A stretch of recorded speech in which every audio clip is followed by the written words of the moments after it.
in 2022, it was around March. I was walking my dog. It was not quite dark yet, but the sun was setting.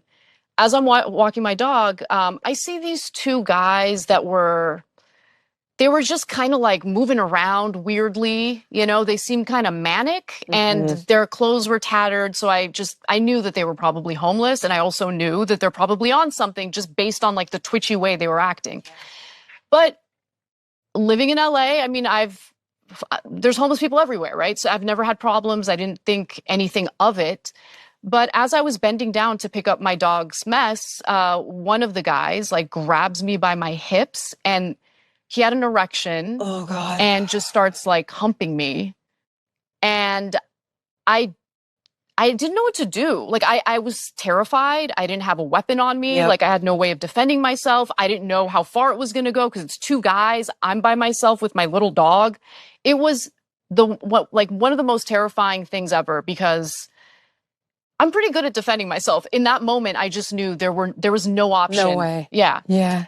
And luckily, he stopped and they just laughed at me and walked away as they were laughing at me. And so there was the fear and then the humiliation and weirdly shame. Like I felt ashamed for some reason. And it was awful. And it was really taking a toll on my mental health because I have to walk my dog, right? So at least 2 or 3 times a day, I'm going outside kind of scared.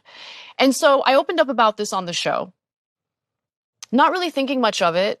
And before I know it, I'm starting to get these messages and it's like really, really harsh stuff.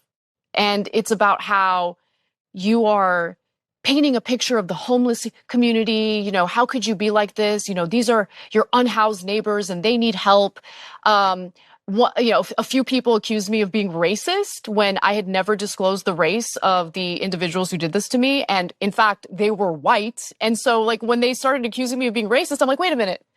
Why are you assuming that the people who did this? Of course. Yeah. Like, I think you might have a problem here. Exactly. Yeah. And that woke me up. That woke me up because I'm like, oh my God. They eat their